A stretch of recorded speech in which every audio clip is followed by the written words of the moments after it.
Okay, तो last ये वाला क्वेश्चन था जिसको हमको एक्सप्लेन करना है, मैं कर देता हूँ। लिखा है कि द वैल्यू ऑफ 1.999 है ना, टर्मिनेटिंग है, नॉन टर्मिनेटिंग है, in the form T by two कैसे लिखना है? तुम सोचो, अगर x की वैल्यू मैं 1.99999 एफआरआई टाइम्स ले लूं और मैं इसको 10 से मल्टीप्लाई कर दूं, क्या हो जाएगा? 10x इक्वल टू 19.99999 है ना? तो एक बार इसको इक्वेशन 2 मान लो और इसको इक्वेशन 1 मान लो, तो 2 में से 1 को सब्ट्रैक्ट कर लो तो क्या मिलेगा? सर सर ये 9x इज इक्वल्स टू, हाँ, बोलो बोलो। डेसिमल के बाद तो 0 हो जाएगा ना। Yes sir, 9x is equals to 18 तो x की वैल्यू कितनी हो गई? 2। 18/9 ओके तो 2 है ना? Okay sir. चलो, हम्म, सर ओके, एक और चीज, हाँ बोलो। सर एक और चीज पूछ रहे हैं कि सर वो मैथ्स की जो रेफरेंस बुक लेनी है वो आर एस अग्रवाल लेनी है कि आर डी शर्मा? नहीं, अभी आ रहा था करवा लो। 6-7 महीने बाद अगर हम लोग के पास बहुत सफिशिएंट टाइम होगा तो फिर आरटी शर्मा थोड़ा मोटा हो जाता है तो तुम्हारे पल्ले पड़ेगा नहीं जल्दी, क्योंकि हम क्वेश्चन, लेकिन हम आरटी शर्मा के क्वेश्चन को करवा देंगे, डोंट वरी अबाउट दैट। अभी आरएस अग्रवाल लो और कोशिश ओके करो सर। ना, आरएस अग्रवाल बुक सब ना तुम पुराना वर्जन ले लो, नया लेने की कोई जरूरत नहीं। तो अनटिल अनलेस तुम्हारे स्कूल में नहीं चलता है ना आरएस अग्रवाल बुक, तो कोई नया लेने की जरूरत नहीं है, वो तुम पुराना वर्जन ले लो, है ना, ओल्ड बुक स्टोर से सर खरीद लो। पुराना भी वो और जो है नया ना, भी। सर नया वाले के अंदर नया सिलेबस है, कोऑर्डिनेट ज्योमेट्री से चालू हो रहा है, पुराने वाले में सर अरे पुराना तो चीज उसका है तो टेंशन क्यों ले रहे हो? मैं ये कह रहा हूँ, सुनो तो मेरी बात। अगर तुम्हारे स्कूल में आर एस अग्रवाल चलता है तो तुमको तो आर एस अग्रवाल खरीदना मजबूरी है, नया वाला। लेकिन अगर तुमको लग रहा है कि मेरे स्कूल में नहीं चलता है, मैं बस एक रेफरेंस बुक की तरह रखना चाहता हूँ, तो ओल्ड बुक स्टोरेज में जाओ, पुराना वाला आर एस अग्रवाल उठा लो, क्यों पैसे वेस्ट कर लो? अब जो भी नया चैप्टर इंक्लूड हुआ है ना, वो मैं खुद तुमको बहुत सारा क्वेश्चन करवा दूंगा, वो 10th लेवल तक का कर लेंगे, तो उसके लिए तो उसमें ज्यादा 1-2 चैप्टर के लिए क्या पूरा का पूरा उतना सर मैं दिमाग लगाने की जरूरत ऑनलाइन ऑर्डर करवाऊंगा, नहीं सर यहाँ हाँ से तो दूर कर लो, पड़ता है। अगर नहीं है तो कर लो, कोई दिक्कत नहीं, इट्स ओके। मतलब मैं बता रहा हूँ, मुझे ये कह रहा हूँ कि जरूरी नहीं है कि क्योंकि मैंने देखा है कि आर एस अग्रवाल बुक अभी नया सुना है कि पार्ट 1 पार्ट 2 कर दिया है क्या? नहीं हैं? सर, पार्ट 1 पार्ट 2 नहीं हुआ है सर, नया एडिशन है उसमें। जैसे सर एनसीईआरटी में सर कुछ लोग बोल रहे कि 15 चैप्टर हो गए, पर एनसीईआरटी के ऑफिशियल चैप्टर नहीं दिखा रहा है, पहला कोऑर्डिनेट ज्योमेट्री हो गया, तो चेंजेस हुआ है, इसलिए सर मैं पूछ रहा था। अभी आया नहीं है ना बुक, पहले छप के आए तो बुक आया नहीं ना सर अभी। नहीं आया सर, वो 15 जुलाई सर अप्रैल तक शायद से आएगा। 15 अप्रैल के बाद आएगा। Yes sir. हाँ, तो अभी कोई बात नहीं, जुलाई करो, नहीं आ रहा है तो जब आएगा तो देखा जाएगा। तो फिर आया नहीं है, उसके पीछे इतना दिमाग लगा के कोई फायदा नहीं है। चलो नेक्स्ट क्वेश्चन शुरू करते हैं अब हम लोग। ये वाला क्वेश्चन करना है, देखो मैं बता दूं ये किस तरह के टर्म है। Like terms. लाइक टर्म, जैसे अगर 2x और 3x को जोड़ते हो तो वो होता है 5x। रीजन बिहाइंड इज कि ये दोनों सेम वेरिएबल्स वाले टर्म हैं, जिसके वजह से इसको लाइक टर्म कहते हैं और ऐड सब्ट्रैक्ट कर सकते हैं। उसी तरह रूट में भी लाइक टर्म्स किसको कहते हैं? जैसे 3√6 है और 4√6 है, इसका मतलब 3√6 का मतलब पता है क्या होता है? यू कैन थिंक कि ये जो √6 है वो 3 टाइम्स है, √6 प्लस √6 प्लस √6, है ना? और ये जो √6 है वो 4 बार है, तो कुल मिलाकर के कितने √6 हो गए? 10। तो you will write 10 into √6, sorry 10 बोल रहा 9, है ना? तो 9√6, तो 9√6 सिंपल। तो कुल मिलाकर के जब लाइक टर्म होगा तो तुमको ये जो बाहर वाले नंबर है उसको ऐड कर देना है ना? 4 और 3 7 ही तो होता है, मैं क्या लिख रहा हूँ? ठीक है, चलो, हाँ 7, ठीक है, 7 रूट, तो कितना हो गया? 4 7 रूट। 7√6।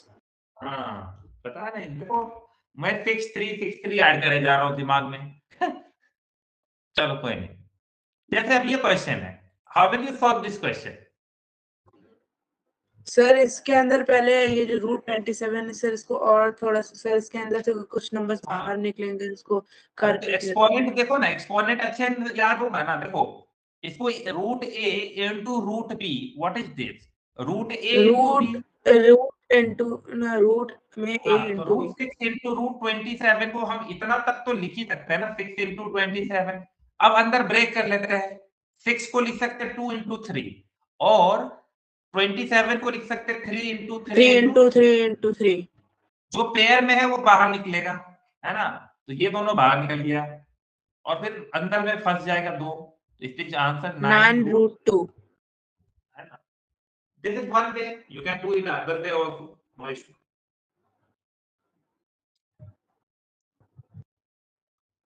ठीक है, समझ आया option A?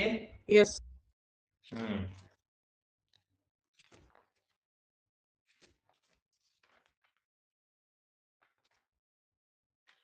Okay, now the next question. Which of the following is an irrational number?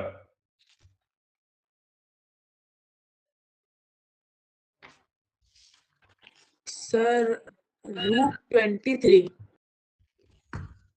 हाँ, तो याद है मैं तुमको क्या बोला था कि रूट के अंदर अगर परफेक्ट स्क्वायर नंबर है तब तो रैशनल, और अदरवाइज इरेशनल। याद है ना वो चीज कि रूट के अंदर अगर परफेक्ट स्क्वायर नंबर है, सब बार बार मैं लिख रहा हूं तुमको याद करने के लिए, तो वो हो गया रैशनल। अगर रूट के अंदर नॉन परफेक्ट स्क्वायर नंबर है तो क्या होगा? वो इरेशनल। तो option number A optional A. Irrational.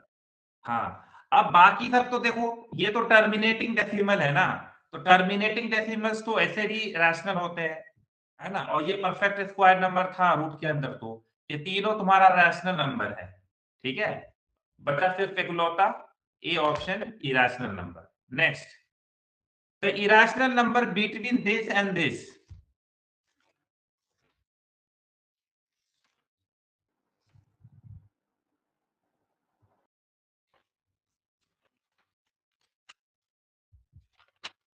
Sir ये अगर जैसे हाँ हाँ, बोलो बोलो। नहीं सब कुछ नहीं। क्या है ना, आधा बोल के चुप हो गए। बोलो बोलो। सर वो कुछ अटपटा क्वेश्चन सर मैं पूछने वाला था, फिर से समझ आया। चलो, एक बात हमेशा याद रखा करो कि जब एक नंबर है ए और एक नंबर है बी, है ना? ठीक है, और पूछे कि इसके बीच में इरेशनल नंबर कौन सा है, तो what will be that? That will be root A into B, that is root A B. Okay, is an irrational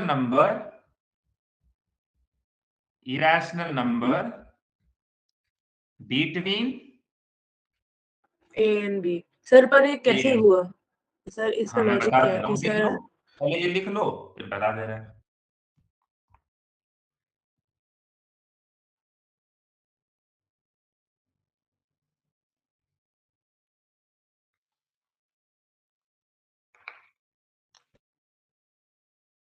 चलो, अब हमको ये पता है कि रूट के अंदर अगर नॉन परफेक्ट स्क्वायर नंबर है तो वो इरेशनल हो जाएगा, that is the way.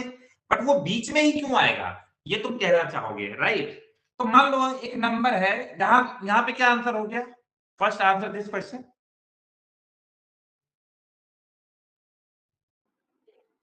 Sir root 5।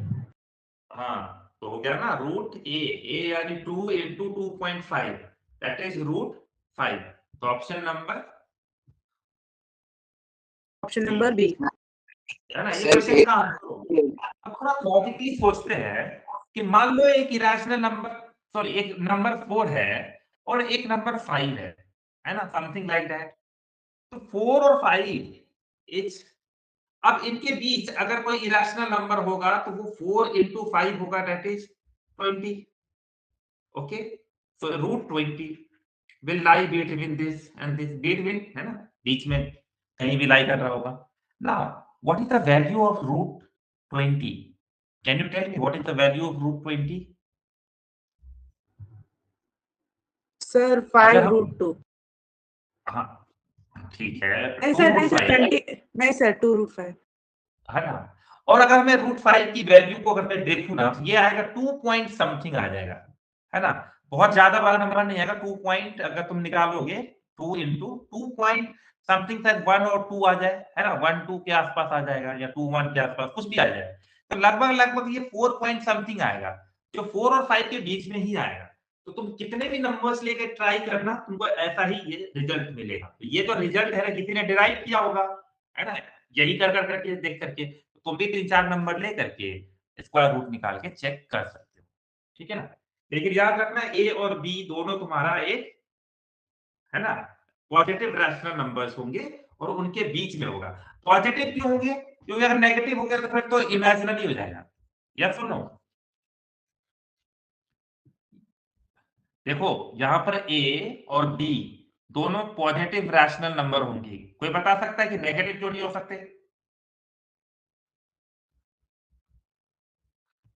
अगर एक भी नेगेटिव हो गया तो तुम्हारा रूट नेगेटिव में आ जाएगा, और रूट नेगेटिव में आने का मतलब क्या हुआ?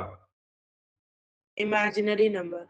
इमेजिनरी नंबर आ जाएगा, है कि नहीं। अब क्या दोनों, तुम बोले तुम्हारे दिमाग में एक क्वेश्चन और आ रहा होगा ना, अच्छा दोनों नेगेटिव आ गया तो is it, can this question come in your mind? Sir दोनों नेगेटिव तो सर तभी इमेजिनरी होगा, क्योंकि रूट सर कैसे? नेवर अगर नहीं नहीं, बात है कि वो थोड़ा इलॉजिकल हो जाएगा, मैं बता रहा हूं। मान लो कि तुम्हारे पास -2 है और -3 है, तो उस हिसाब से root -2 6 into sir, -3, 6 root root 6। 6। अब रूट 6 तो पॉजिटिव होगा ना, चाहे कुछ भी हो पॉजिटिव होगा कि नहीं? हम्म? Yes sir. अब बताओ, क्या दुनिया में कभी ये पॉसिबल है कि दो नेगेटिव नंबर के बीच में वो पॉजिटिव आ जाए? No sir. ये पॉसिबल नहीं है ना। दैट मीन्स ना दोनों नेगेटिव चलेगा, ना ही कोई उल्टा साइन चलेगा, दोनों हमेशा होना चाहिए क्या? पॉजिटिव। Positive rational number. हाँ, नेगेटिव नहीं हो पाया क्योंकि मतलब लॉजिकली ये गलत होगा। -2 और -3 के बीच कभी भी कोई पॉजिटिव नंबर आ ही नहीं सर सकता है। जब दो माइनस के नंबर मल्टीप्लाई होंगे तो हमेशा पॉजिटिव ही बनेगा। हमेशा पॉजिटिव, बनेगा। हाँ हमेशा बनेगा, और वो फिर पॉसिबल नहीं है ना। क्लियर है? Yes sir. हाँ, तो कोई भी दो पॉजिटिव रैशनल नंबर के बीच तुम इरेशनल नंबर ऐसे ढूंढ सकते हो। You have the option. Now the number of integers between this and this.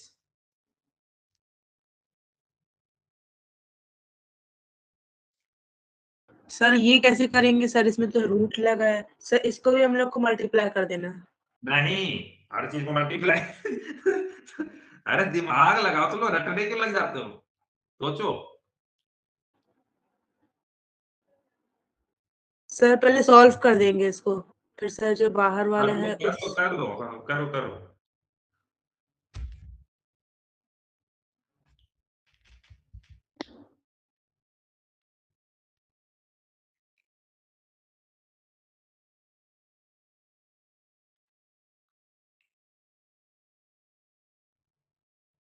Sir 3√2।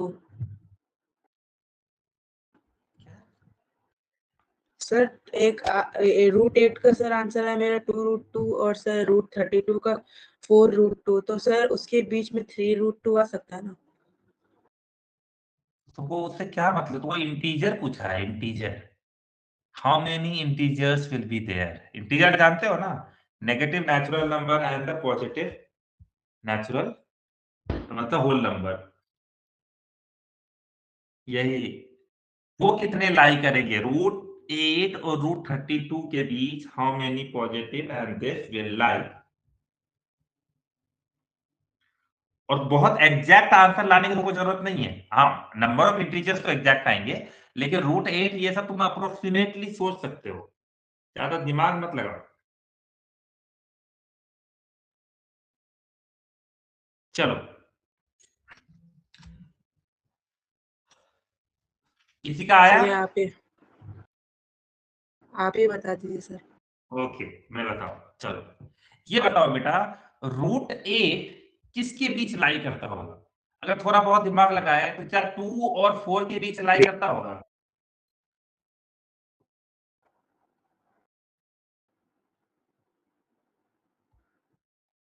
2 4 जा 8 है ना? पॉसिबल है ना?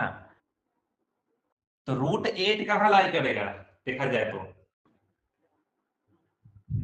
2 और 4 सर, पर ये 4 कंफर्म कैसे है कि सर 2 और 4 के बीच में ही लाई करता है? अरे अभी क्योंकि तो आपने तो कि कोई भी दो रैशनल नंबर नहीं, अभी तुमको हम एग्जाम अभी सॉल्व नहीं कर रहे हैं, तुमको अभी हम ये सिखाए ना कि जितना सीखे उससे क्या फायदा हो सकता है कि कोई भी दो रैशनल पॉजिटिव रैशनल नंबर है और इसके बीच रूट 8 आएगा, अगर मैं तुमसे पूछूं ओके सर, हाँ समझ आ गया। आएगा ना? ये लॉजिक हम जानना चाह रहे थे। ओके सर आपने अभी क्या बोला? मैंने सिखाया था थोड़ी देर पहले कि कोई भी दो पॉजिटिव रैशनल नंबर के बीच जो इरेशनल नंबर होता है वो ये लाई करेगा, सॉरी 8 करेगा ना मल्टीप्लाई करके 2 into यस 4। सर, ये तो Yes. सिखाया मैंने ना। तो मैं तुमको बस आइडिया लेने बता रहा हूँ कि क्या ये नंबर 2 और 4 के बीच लाई करेगा, है ना? यस सर, फिर भी सब 2 और 4 के बीच में हमको एग्जैक्ट आंसर से मतलब है नहीं। तो but this number it must be greater than 2, है ना? इतना तो कंफर्म है। यस ओके, है ना? चलो अगला। दैट मीन्स यू थिंक कि जो भी होगा, जो भी इसकी वैल्यू होगी, it is greater than 2, somewhere it is greater than 2, greater than 2। Okay, अब रूट 32 आ रहा है, तो अगर हम रूट 32 को लेने जाए तो कितना होगा? सर, हम लोग 16 कितना into 2 सोचो, कर सकते हैं कितना सर, कर सकते क्योंकि हैं? 16 into 2 16 into 2, तो फिर मजा नहीं आना, बहुत दूर हो गया, थोड़ा सा पास पास सोचो ना। 8 4 जा 32 थोड़ा सा और क्लोज सोचो। सर,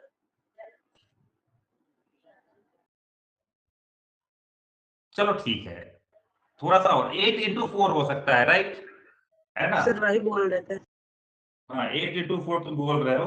और चलो, that means this number will lie between 4 and 8 के बीच, अगर तुमसे पूछे, है ना? 4 और 8 के बीच अगर पूछे तो तुम बोलोगे सर 32 ना, 4 और 8 के बीच में आएगा। तो चलो थोड़ा बहुत ये समझ में आ गया कि ये वाला नंबर ग्रेटर है कितना से? How much? Greater than 4। Clear है? अब ये कितना कम है ये पता चल जाएगा मुझे। अगला परफेक्ट स्क्वायर नंबर क्या होता है? 36। मैं तुमको दूसरा तरीका भी बताऊंगा, मैं सॉल्यूशन नहीं बना रहा, मैं तुमको देखो ये किसी कॉम्पिटिटिव एग्जाम का क्वेश्चन है, मतलब ये आदमी हमसे सॉल्यूशन नहीं, हमारी समझदारी चेक कर रहा है, ठीक है? तो इस क्वेश्चन का आंसर ये मत समझो बेटे सॉल्व कर दे आंसर बता दो निकल जाए, नहीं, सोचना वो नहीं है हमारा मकसद। हमारा मकसद है कि हम और क्या दिमाग लगा सकते हैं, ठीक है? तो अब सर इसका सॉल्यूशन नहीं होता सर, ये बस ऐसे ही दिमाग लगाने वाले हैं, तो इसका सॉल्यूशन कोई नहीं पूछता सर, सॉल्यूशन तो है ही, मैं लेकिन तुमको हम मतलब समझा रहे हैं। Step by step. हाँ, स्टेप बाय स्टेप जैसा कुछ नहीं है यहाँ पे, करने की जरूरत नहीं है ना? अब अगर स्टेप बाय स्टेप करना होगा तो मैं पता है दूसरा रास्ता क्या है? सबसे आसान रास्ता। अगर मुझे एकदम लगे कि नहीं मैं स्कूल में बैठा हूँ और ये क्वेश्चन मुझसे पूछ दिया गया है, तो वो रास्ता क्या है कि मैं रूट 8 का वैल्यू निकाल लूंगा। कितना आएगा? समथिंग आएगा, 2 रूट 2 आया ना, और समथिंग अगर आएगा रूट 2 की वैल्यू आती है कितनी? 1.4 के आसपास होती है ना? 1.41 समथिंग, तो ये हो 1.41 गया 2.82, है ना? अराउंड 8 हो गया। और रूट 32 का वैल्यू कितना हो गया? सर 4√2 समथिंग और रूट 2 रूट, तो ये हो गया 4 into 1.41, तो कितना हो गया? 4 पॉइंट या फिर 5 पॉइंट समथिंग, यस सर, है ना? 5.6 4 समथिंग आ रहा है ना, ऐसा ही आ रहा है ना? 4, हाँ 5 पॉइंट, दैट यस मीन्स, है ना? तो अगर मैं तुमसे पूछूं कि a number which is greater than 2.83 कौन सा इंटीजर आता है? सर 3 3। सर 3 और फिर अगला कौन सा आएगा 4 4 और 5 भी तो आ सकता है ना, क्योंकि 5 पॉइंट समथिंग भी है।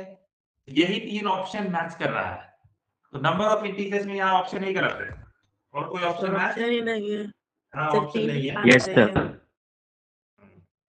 तो सर प्रदीप दे रहा है क्या नेगेटिव हो सकता है? नेगेटिव नहीं, नेगेटिव तो नहीं होगा।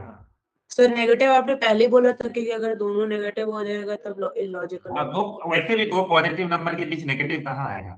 यहाँ पॉसिबल नहीं है ना। 2 और 5 के बीच 2 पॉइंट समथिंग है और 5 पॉइंट समथिंग है, वहां कहाँ नेगेटिव नंबर आएगा? तो ऑप्शन तो बस यही है। लेकिन टोटल नहीं, नहीं, वेट वेट और सर यही तो है, 3 ही तो सर रहेंगे। यहाँ पे क्वेश्चन में थोड़ा सा ना मुझे ऐसा लग रहा है एक एरर हो सकता है, पता है क्या?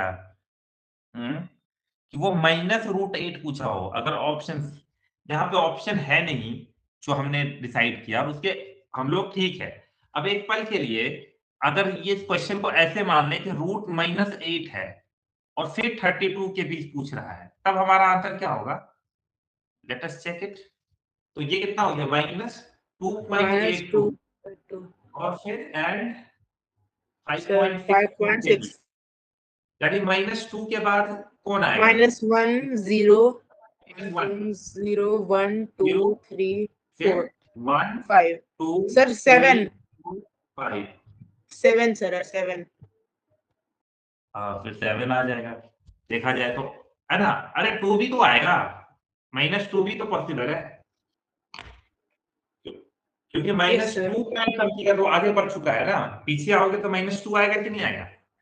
यस सर तो अगर ये क्वेश्चन है तो आंसर हो सकता है ऑप्शन डी। लेकिन हमारा क्वेश्चन क्लियर है नहीं, है ना? ये डैश डैश डैश जो है, हो सकता है यहाँ पे माइनस लिखना चाहता हो इसके जगह, है ना? सर तो ऐसा हाँ, सर ये जो आपने जैसे √2 है सर, आप उसकी वैल्यूज कैसे निकालते हैं? लॉग डिवीजन मेथड से निकाल सकते हो। ओके सर वैसे देखा जाए तो कुछ कुछ वैल्यू तुमको याद रखनी चाहिए, √2 का, √5 का, √3 का, ये 3 वैल्यू एटलीस्ट याद रखो।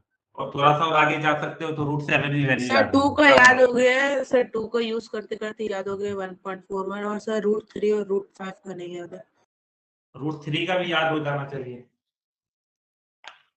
हैं? √3 का किसी को याद है? Sir, 1.782 something. हाँ, हाँ, 1.782। रोशन क्या हो गया तुम्हारा? दोबारा लॉगिन क्यों भेजे हो? रोशन आया है क्या नहीं? सर है हाँ, रोशन तुम तो आए हो, तो रिक्वेस्ट कैसे आया है मेरे पास? दूसरा में कनेक्ट कर रहे सर, इसको इसमें सर ऐड करना, दूसरा में कनेक्ट कर रहे। अच्छा, ठीक है, मैं क्लास के बाद कर दूंगा ऐड, ठीक है? चलो, देखो भाई क्वेश्चन में एरर था, डैश डैश को अगर मैं माइनस मान लूं तो ऑप्शन मैच करवा सकता हूं, ठीक है? फिलहाल के क्वेश्चन पे वापस लौटते हैं, है ना? तब हमारे पास हो जाएंगे 8 इंटीजर। लेकिन अगर ये मान ले एरर नहीं है, √8 और √32 की बात कर रहे हैं, तो हमारा ये आंसर होगा, ठीक है? बाकी √3 √2 और √5 ये सब की वैल्यू याद कर लेना, काम आएगा, है ना? वो तुम कहीं से भी कर सकते हो। जब classify the following numbers as rational and irrational with justification, कर दो जस्टिफिकेशन।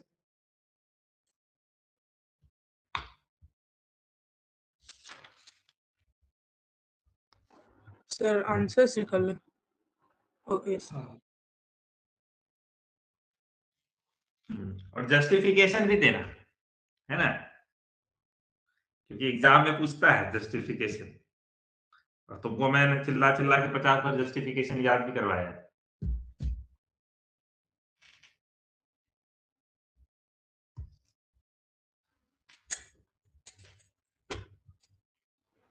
तो √196 कैन बी रिटन एज 14 14। तो 14 is a rational number, 14. but it can be written as 14 by 1. in the it can be If written I in the can form of write P it and in Q, the form of P where by Q is not it equal is to 0. rational. If I can't write it, it is irrational. अच्छा, ये वाला PPT तुम लोग को भेजे हैं कि नहीं भेजे हैं? सर याद नहीं है, देखना पड़ेगा। हाँ, तो तुम लोग मान लिया करो क्लास में जो भी पढ़ाई होती है ना, अगर उसका पीपीटी हम तुमको भेजना भूल जाते हैं तो मान लिया करो सारा पीपीटी तुम्हारे पास होना चाहिए, ये सारा, ठीक है, क्योंकि रिवाइज करोगे ना तो इसी तक काम करेगा। और अगर तुम थोड़े बहुत अमीर हो, है ना, अमीर इन द सेंस का मतलब कि दिल खोल के तुमको लगता है कि मैं 2-3 हजार खर्च कर सकता हूँ, तुम प्रिंट आउट निकलवा लो, कोई दिक्कत नहीं है ना। मन करे तो अब ये है कि जबरदस्ती पापा को तंग करने लग जाना, आजकल ना कुछ होता है हम बोल देंगे ताकि पापा पापा टीचर बोले थे कि प्रिंट आउट में, नहीं हम ऐसा नहीं बोल रहे हैं, हम बोल रहे हैं कि इफ पॉसिबल और कोई फर्क नहीं पड़ता है तो तुम प्रिंट आउट भी ये सब स्लाइड से निकालवा सकते हो। चलो रूट 18 को क्या लिख सकते हैं हम लोग? 2 into 3 into 3। तो 3√2 हो गया ना, या सर ये 9√2। तो 9√2। So how will you justify?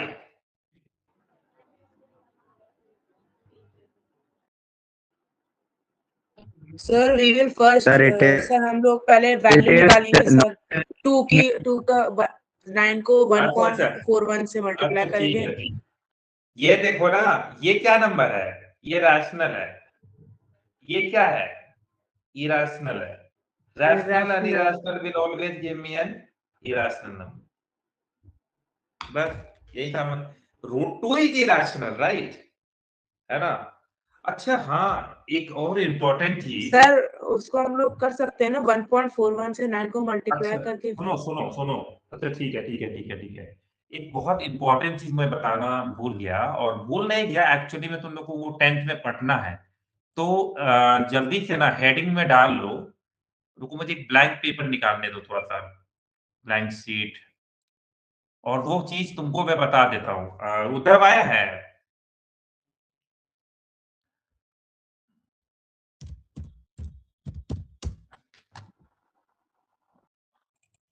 हाँ उद्धव, तुम आए हो कि नहीं आए हो?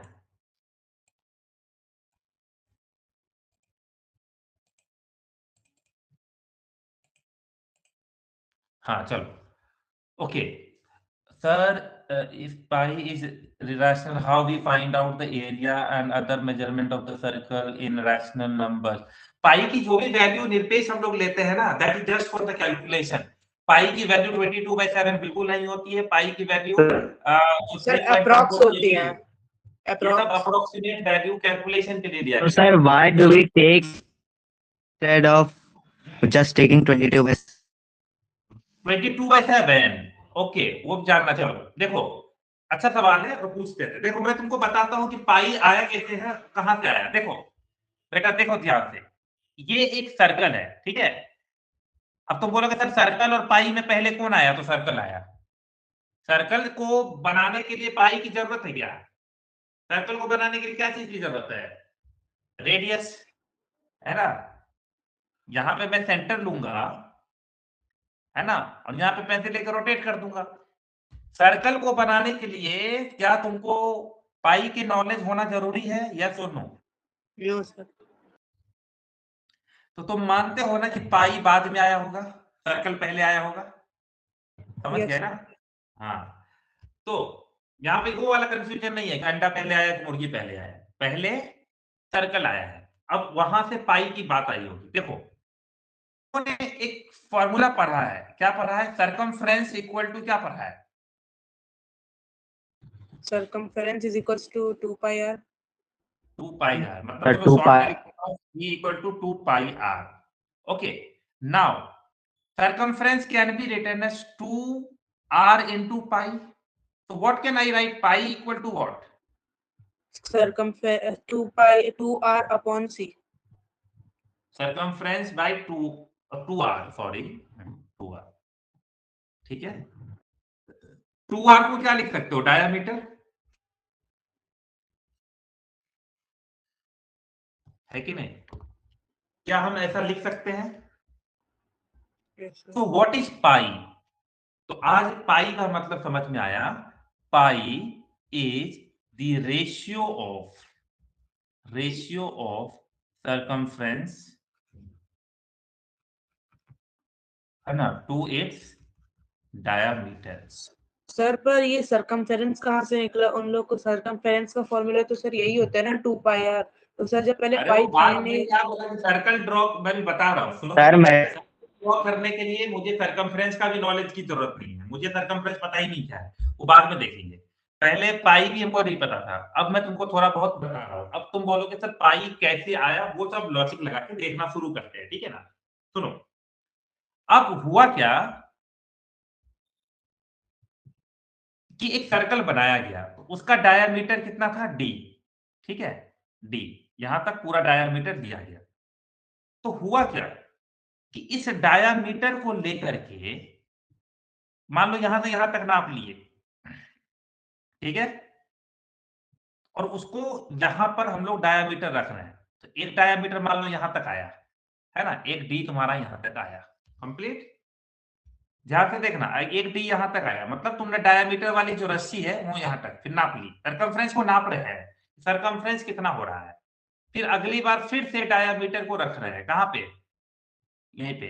फिर तुमने नापा यहां पे, मान लो यहां तक तुमको आ गया फिर से एक डी। सर आपने शायद समझाया था पहले, सर जो बचेगा वो पाई की वैल्यू होगी। अरे रुको तो पहले ये तो कंप्लीट करने दो, तुम बीच बीच में करोगे तो कैसे बता पाऊंगा, वेट करो, एक सेकंड रुको तो। हाँ, फिर आगे हम लोग क्या करेंगे, एक और लिख लिए, यहां तक आ गया डी। तो कितना डी आ चुका है, यानी मैंने पूरा सरकमफ्रेंस को अपने डायमीटर से कम कितनी बार कवर अप कर लिया, कम से कम,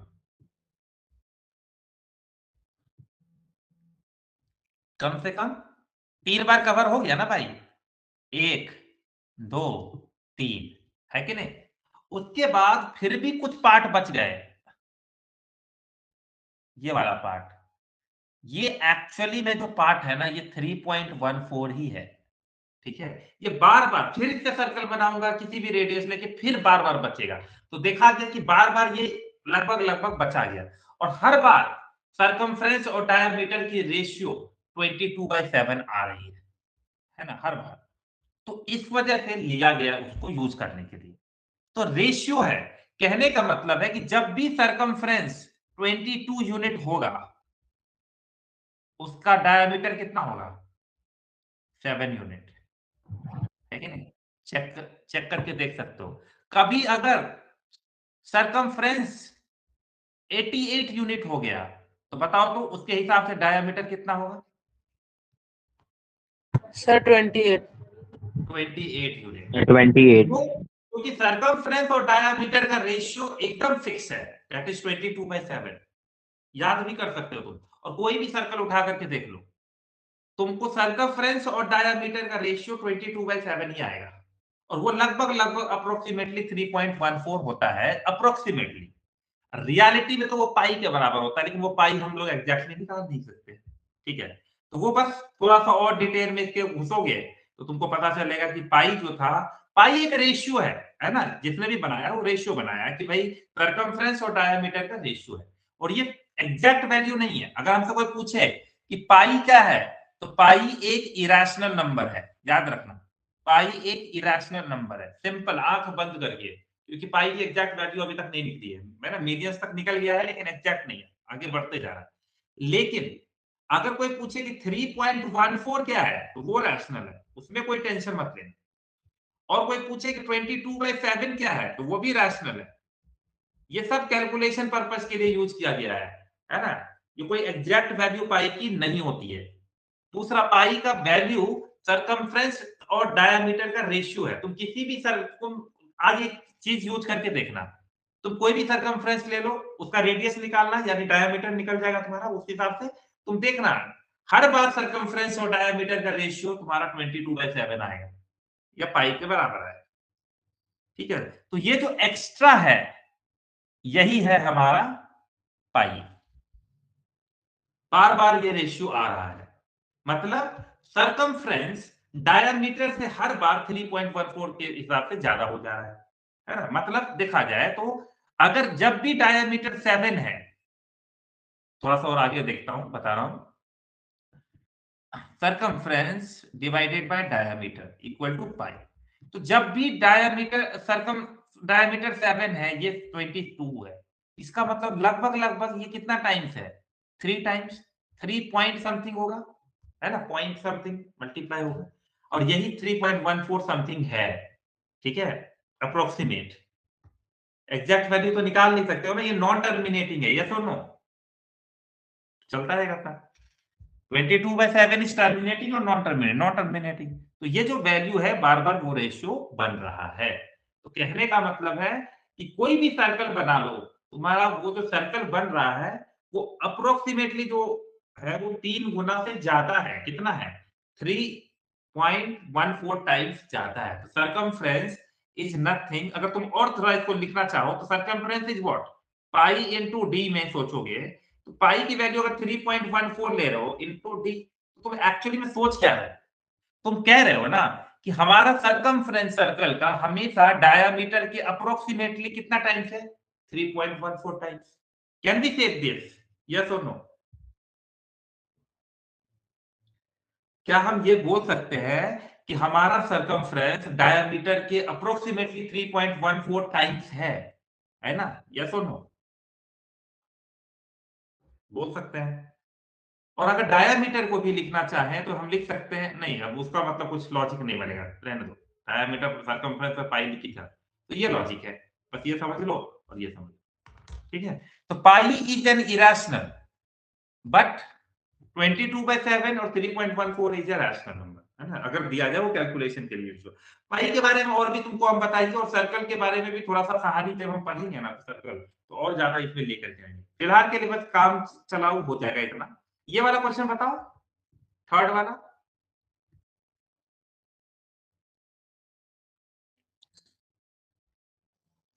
Sorry, रूट sir. 1 बाई, तो क्या होगा, it is an irrational. Okay, मैं जो बताने जा रहा था वो तो भूल ही गया। चलो सब लोग इस क्वेश्चन को छोड़ो, अभी अगला 10-15 मिनट मेरे पे ध्यान देना, लिखते चलना। तो proof that root 2 is an, क्या रूट 2 क्या है, रैशनल या इरेशनल?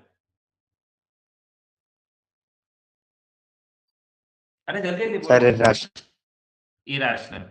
चलो इसको प्रूफ करते हैं, Sorry. कैसे प्रूफ करो, how will you prove it?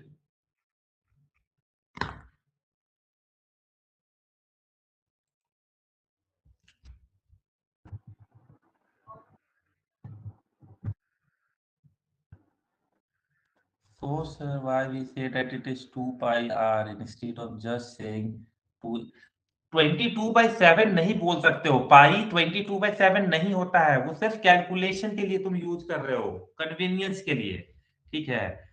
Okay, हाँ जल्दी से मुझे बताओ कि root 2 is an irrational number, how will you prove it?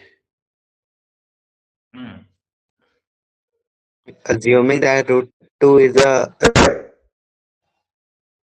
हाँ, assuming that,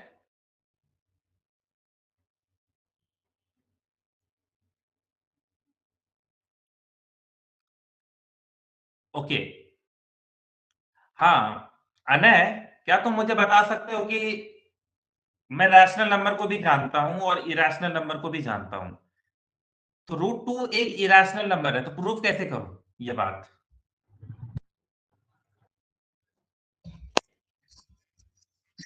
सर सर आप रिपीट कर सकते हैं? मैंने ये बोला कि ये मानते हो कि रूट 2 इरेशनल नंबर है, सर लेकिन ये प्रूफ कैसे करोगे? सर सर क्योंकि हम इसे डेसिमल में लाएंगे तो ये रिपीट और टर्मिनेट नहीं होगा।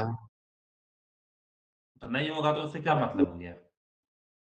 जैसे इससे कंक्लूड कर सकते हैं कि ये रैशनल नंबर है। ओके, और कोई? आंटी ट्राई करो, तुम क्या सोच रहे हो, how will you prove it? Sir मैंने भी वही सोचा था कि मतलब वो वेसल्स को डिवाइड करने पे वो नॉन टर्मिनेटिंग और नॉन रेकरिंग आएगा, इसलिए। तो non terminating and non recurring proof करने में टाइम लग जाएगा ना, गलती से मैं 2-3 क्वेश्चन दे दूं तो तुम तो आधा टाइम डिवाइड करने में ही आधा पेपर खत्म कर दोगे, देखो एक्चुअली में यहाँ पर काम आता है एक कॉन्ट्रडिक्शन वाला पॉइंट, ठीक है, सब लोग ध्यान से सुनना और तुमको मजा आएगा। और समझ लो कि क्लास 10th का एक डायरेक्ट क्वेश्चन क्लास 10th में बोर्ड एग्जाम में और आईसीएसई बोर्ड के 9th क्लास में ये सब क्वेश्चन बहुत पॉपुलर है और 100% आता ही आता है हर एग्जाम में। तुम 15 10 20 साल का पेपर उठा के देखो, एक क्वेश्चन जरूर पूछेगा, या तो √5 √2 √3 √7 कोई इरेशनल नंबर प्रूफ करिए। ओके देखो कुछ भी अलग नहीं है। हाँ, अब हम लोग एक वर्ड यूज करेंगे और वो होगा हम लोग कॉन्ट्राडिक्शन। मतलब कॉन्ट्राडिक्शन शायद तुम लोगों ने साइंस वाइंस में भी बहुत बार यूज किया होगा। कॉन्ट्राडिक्शन का मतलब क्या होता है कि कॉन्ट्राडिक्ट करना किसी चीज को लेकर के, मतलब तुम उनके अगेंस्ट जा रहे हो, राइट। हम दोनों का कॉन्ट्राडिक्शन है, मतलब हम दोनों एक बात पर सहमत नहीं है। तो चलो, पेपर वाले ने बोला कि ये √2 इरेशनल है, आप इसको प्रूव करिए। समझ गए? मैं बोलता हूं कि भाई √2 रैशनल है, तो या तो मैं सही या तो पेपर वाला सही। अगर मैं गलत हो गया तो पेपर वाला सही हो गया, समझ गया ना। और अगर मैं पेपर वाले को रॉन्ग प्रूव कर दूं तो मैं सही हो जाऊंगा। तो इस तरह के क्वेश्चन में तुमको अज्यूम करना है कि लेट अस अज्यूम, लिखते जाना लेट अस अज्यूम, और ये पूरा का पूरा स्टेप तुमको याद होना चाहिए। Assume √2 is a rational number, rational number, ठीक है। तो हमने अज्यूम कर लिया कि √2 एक रैशनल नंबर है, ठीक है। याद रखना ये मैंने अज्यूम किया है, अब ये सही है कि गलत है ये प्रूफ होगा, या तो मैं सही होऊंगा या तो वो पेपर वाला सही होगा, ठीक है। देखते हैं now, if we have assume कि √2 एक रैशनल नंबर है, can we write what is the definition of rational number? A number that can be expressed in the form of p by q is a rational number.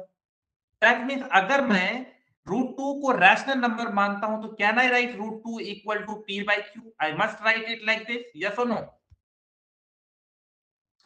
लेकिन p by q के साथ कुछ terms condition है कि p और q क्या होते हैं? इंटीजर्स होते हैं। यहां पे मैं डायरेक्ट इंटीजर्स में z भी लिख सकता था, और q की वैल्यू कभी भी 0 नहीं होती। और एक और पॉइंट याद कर लेना कि हम लोग p by q जो ले रहे हैं ना, वो को प्राइम नंबर्स ले रहे हैं, आर को प्राइम, ये भी याद कर लिख लेना। को प्राइम नंबर क्या होते हैं थोड़ा सा मुझे बता दो, क्योंकि मैंने तुम लोग को बता दिया है अच्छे से। व्हाट इज को प्राइम नंबर्स?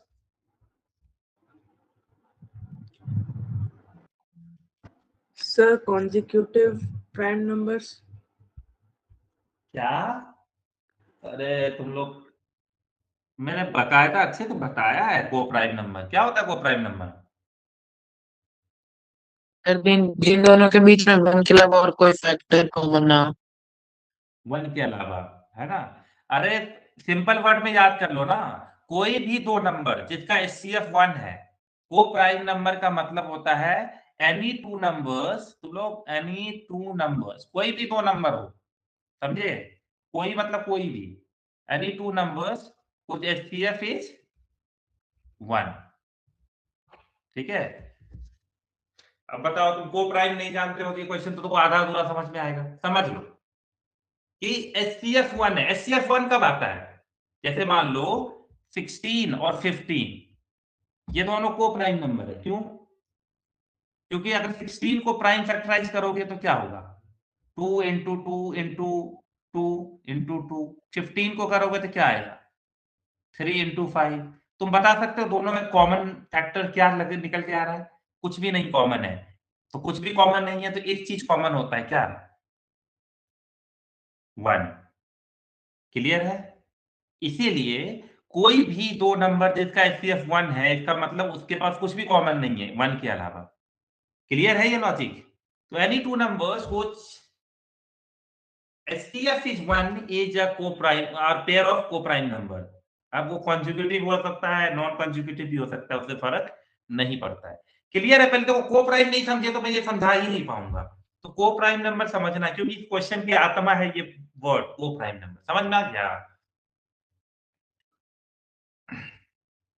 और रैशनल नंबर को स्टैंडर्ड फॉर्म में कैसे लिखते हैं?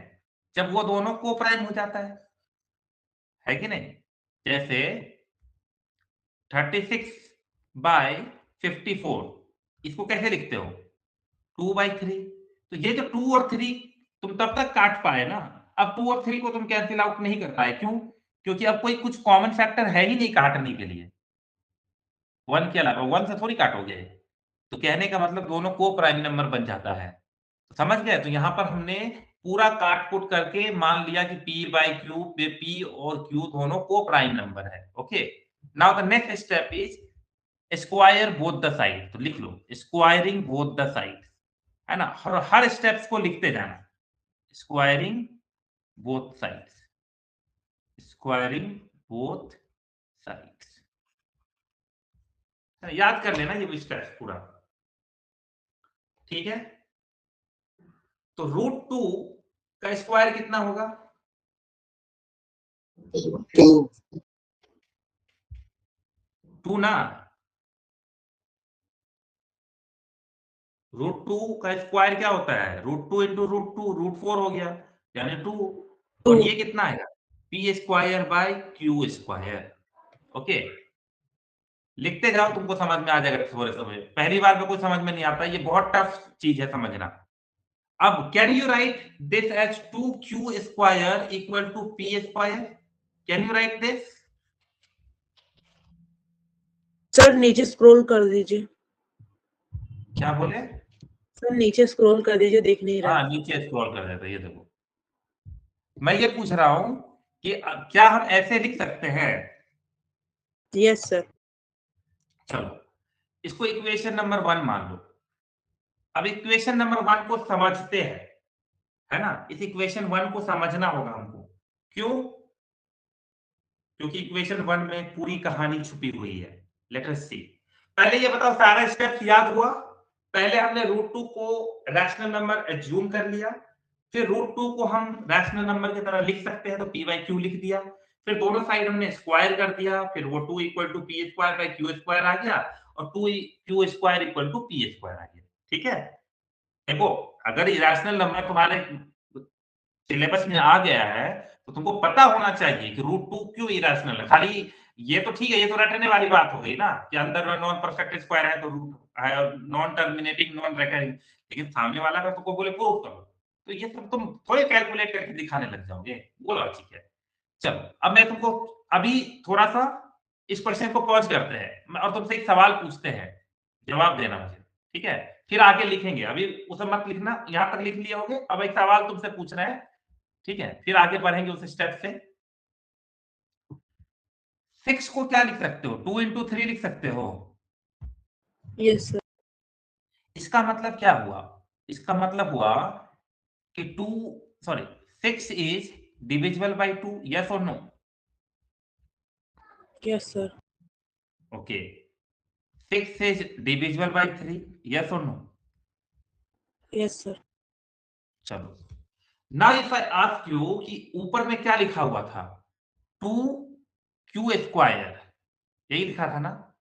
तो 2q यस सर। स्क्वायर को तुम ऐसे लिखोगे इक्वल टू p स्क्वायर, यही लिखा था ना तुम्हारा इक्वेशन नंबर 1 में? Yes sir.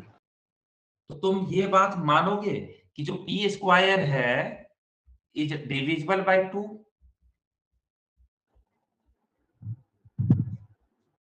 According to this rule जो मैंने तुमको बगल में दिखाया है, वो भी तो फैक्टर है ना।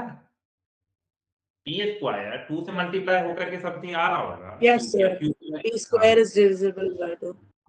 अब एक चीज और याद रखना, होता क्या है जब भी कोई को प्राइम नंबर्स होते हैं तो उसका स्क्वायर, मान लो तुम कोई भी को प्राइम नंबर सोचो, कोई भी दो को प्राइम नंबर सोचो और 2 3। हाँ 2 और 3 तुमने सोचा, ठीक है? तो एग्जाम्पल के तौर पे मैं तुमको बताता हूं, है ना? जैसे 3 ले लेता हूं, चलो 3 स्क्वायर है ना, अगर तुम इसको 3 से डिवाइड कर सकते हो तो आंसर कितना आएगा? 3। इसका मतलब तुम 3 को भी डिवाइड कर सकते हो 3 से, तो आंसर आएगा 1। कहने का मतलब हुआ कि p square is divisible by 2 then p is also divisible by 2। अब तुम चेक कर लो कोई भी क्वेश्चन लेकर के, बस p और q याद रखना को प्राइम नंबर्स है, उसके सॉरी तुमको ये प्राइम नंबर्स लेना है, मेनली प्राइम नंबर्स सोचना है। तो p is also divisible by 2। अब तुम सोच लो, कोई भी प्राइम नंबर ले लो, उसको मल्टीप्लाई करो एग्जाम्पल के तौर पे, और सोचो जैसे, और तुम सोच सकते हो जैसे मैं मान सर लो एक और कि, बार इसको एक्सप्लेन कर देंगे हाँ मैं इसको कर एक दे रहा और हूँ, बार बिल्कुल 2 बिल्कुल, क्यू स्क्वायर से। बेटा एक सोचो, अगर आपके पास कोई नंबर है, ठीक है, कोई प्राइम नंबर है, suppose you have a prime number, और उसको आपने स्क्वायर किया, है ना, suppose you have a prime number p, अगर p इंटू p आपको लगता है 2 से डिवाइड हो जाएगा, तो आप ये बात मानते हो कि p भी 2 से डिवाइड हो जाएगा? ये पॉसिबल है? यस वो पक्का होगा, तुम करके देख लो। कोई भी दो नंबर प्राइम नंबर लो, अगर वो किसी, अब यहाँ पे 2 था इसलिए 2 ले लिए, अगर कोई भी प्राइम नंबर ले लो, अगर वो मान लो किसी पर्टिकुलर नंबर a से डिवाइड हो जा रहा है, तो वो नंबर भी a से डिवाइड होगा ही होगा। जैसे अगर मैं बोलूं कि 17 into 17 is divisible by 17, it must be divisible by, that means 17 by 17 is also divisible by 17। तुम लॉजिकली सोच सकते हो ये बात कि कोई भी प्राइम नंबर अगर डिविजिबल है किसी नंबर से, है ना, क्योंकि प्राइम नंबर का कोई फैक्टर होता ही नहीं है वन और खुद के अलावा, और वो भी किसी नंबर से, देखो ये समझो, अगर मान लो कि 17 इंटू 17 किसी नंबर से डिविजिबल है, और ये ऑलरेडी प्राइम नंबर होते हैं, तो तुम ये बात समझो ना कि जिस भी नंबर से हम इसको डिवाइड कर रहे होंगे, वो जरूर इसका कुछ ना कुछ, या तो यहाँ पर 17 हो सकता है, या कुछ नंबर कुछ होगा जो 17 के जैसा ही होगा। लॉजिक समझना। तो 70 मान लो, या तो 1 भी हो सकता है, या यहाँ पे 17 भी हो सकता है। यही वो दो नंबर है जिससे ये डिवाइड होगा, और वही नीचे भी होगा। तो कहने का मतलब ये हुआ कि अगर 17 स्क्वायर डिविजिबल है किसी नंबर से, इज डिविजिबल बाय ए, मान लो डिविजिबल बाय ए, ओहो क्या लिख रहा हूं, that mean 17 is also divisible by A. बस इतना याद रख लो, because it is a case of prime number. तो अभी बस इतना याद कर लो, काम चल जाएगा। ठीक है, और अपने आप को ये सब प्रूफ करके देखो कि तुम दो प्राइम नंबर सोचो, उसको किसी से डिवाइड करो, अगर वो डिवाइड हो रहा है तो एकलौता भी नंबर डिवाइड हो जाएगा, है ना।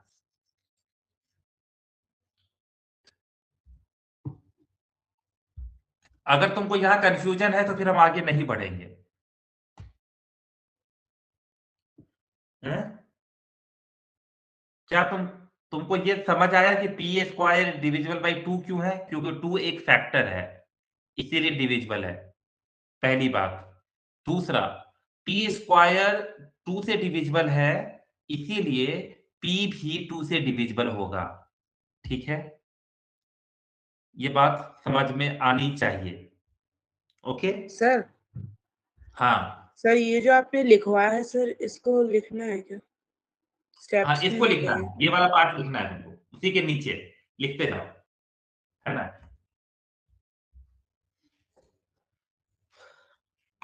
ये तुम्हारा पार्ट ऑफ द क्वेश्चन है, बिल्कुल। थोड़ा सा जल्दी करना। अब अगली बात, कोई भी नंबर अगर किसी नंबर से डिविजिबल है तो उसका मल्टीपल होगा। फिर बोलो सर क्या बोल रहे हैं आप? देखो, मान लो इफ आई आस्क यू कि if 5 is, sorry 25 is divisible bye 5, can you से कि 25 इज मल्टीपल ऑफ 5? यस और नो? Yes sir.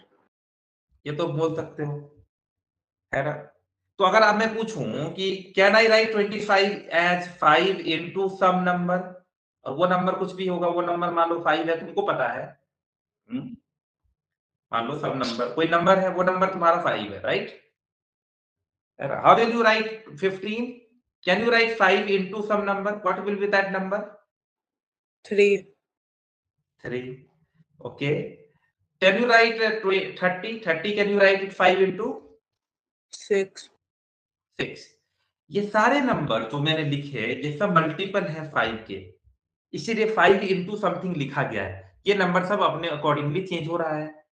तो कहने का मतलब है कि if p is divisible by 2, can you say कि p is multiple of, है ना, multiple of 2? Can you say this?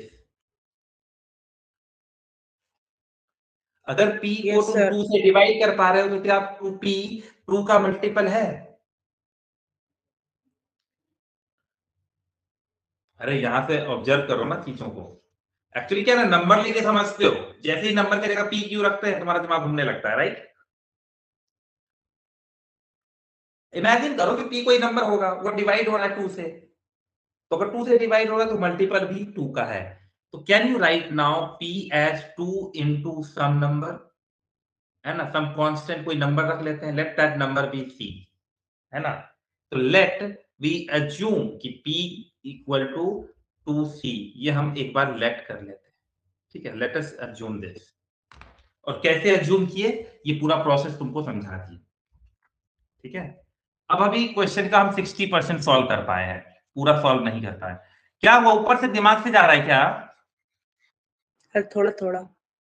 थोड़ा थोड़ा जा रहा है ना, कोई बात नहीं, है ना, क्योंकि तुम लोग का थोड़ा सा कॉन्सेप्ट क्लियर नहीं हो रहा। तुम लोग रट 9th में अभी 8 से पास हुए हो ना, दिमाग लगाने की थोड़ा सा आदत नहीं है ज्यादा, लेकिन लगाने पड़ेंगे, ठीक है। लेकिन मैं सब कुछ तुमको साइड में समझा रहा हूँ, लेकिन क्या है ना कि आदत नहीं है, कोई बात नहीं, हो जाता है।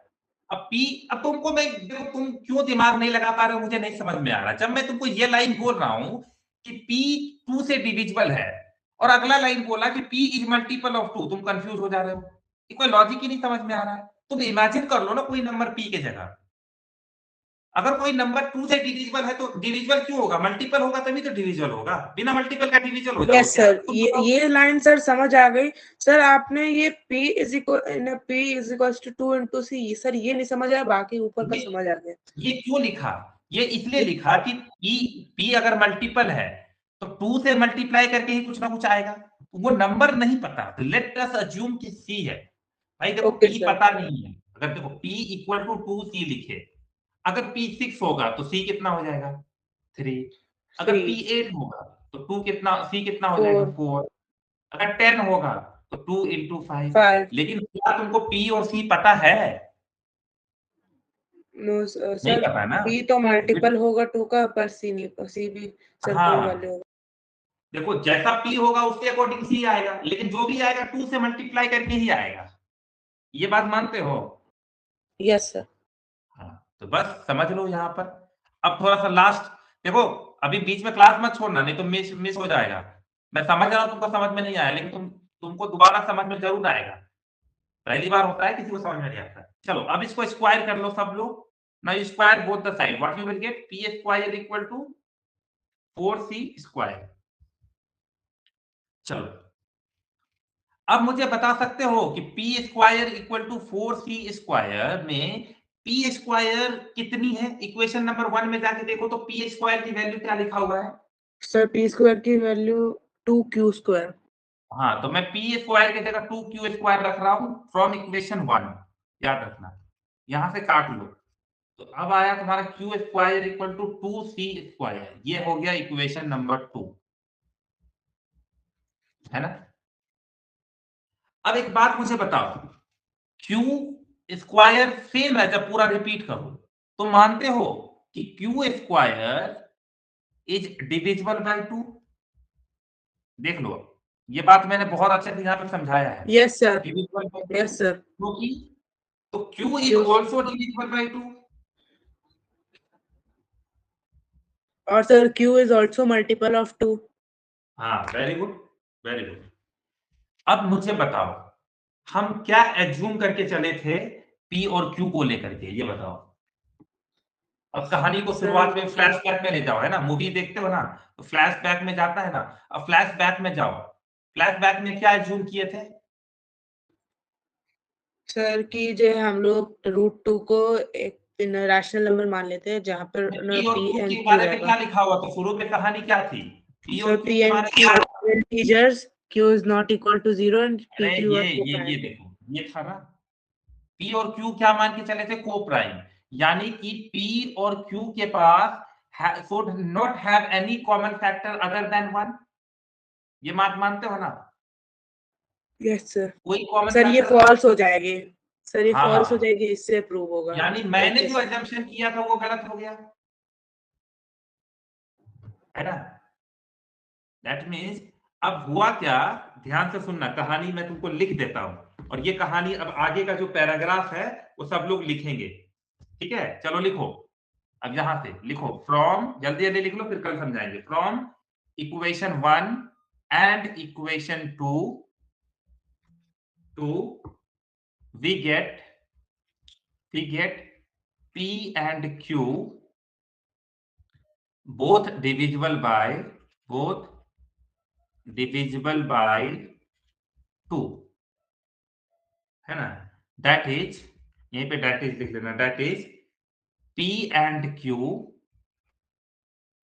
ये पूरा लिखना, ये सब इंपॉर्टेंट है, तभी तुमको पूरा सॉल्यूशन समझ में have 2 as their common factor, ठीक है? This contradicts our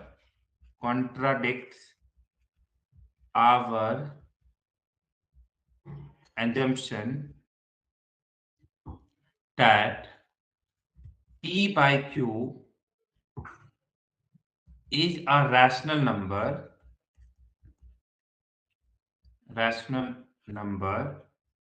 and P and Q do not share any common factor other than 1। मैं इतनी कहानी other than 1, therefore P by Q is not rational। Not rational का मतलब क्या हुआ? तो P by Q किसके बराबर था? Irrational। तो √2 इज नॉट रैशनल, तो इसका मतलब नॉट रैशनल मतलब √2 इज इरेशनल, है ना? इज इरेशनल लिख लो, कोई दिक्कत नहीं, इरेशनल नंबर, ठीक है? ये पूरी कहानी लिख लो। आज सर तुम लिख लोग मैथ लिया। में थोड़ा दिमाग लगा रहे हो ना। देखो अब ऐसे होता है क्लास 10th, है ना? कोई बच्चा क्लास नहीं छोड़ेगा, अभी रुक जाएगा, समझ आए ना आए उससे कोई फर्क नहीं पड़ता, हर चीज तुमको समझ में आए जरूरी नहीं है।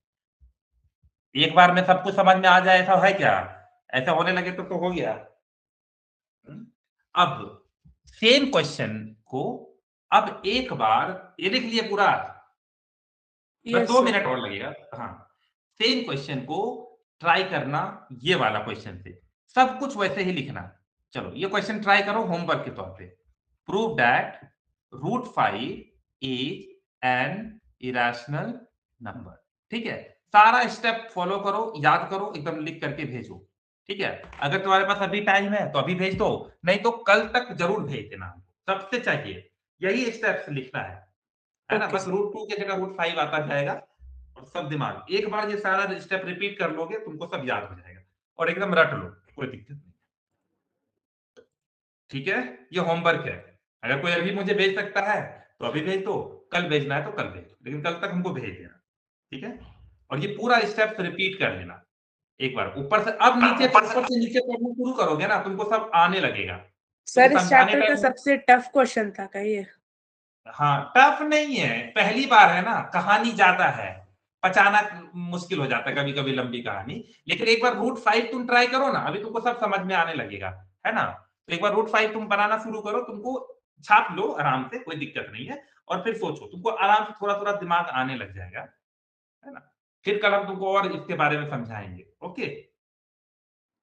ये क्लास 10th का फर्स्ट चैप्टर का बेसिक क्वेश्चन, ओके?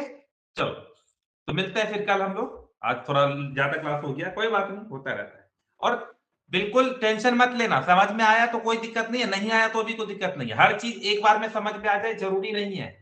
अपने आप को ये मत लगता है कि बेकार क्लास हो गया आज तो, है ना? ऐसा कुछ नहीं, सीखो बहुत। अभी 9th में ऐसा बहुत सारा चैप्टर आएगा, बहुत सारा चीज आएगा जो तुमको एक बार में दिमाग में नहीं घुसेगा, बार बार रिपीट करना पड़ेगा। इसका मतलब अगर कोई चीज एक बार में नहीं समझ में आ रहा, इसका मतलब हमारा बेसिक पुराना थोड़ा वीक है, ये दिक्कत हो गया है और कुछ नहीं। वो सब धीरे धीरे ठीक हो जाएगा। Okay, then see you tomorrow, bye bye, good night.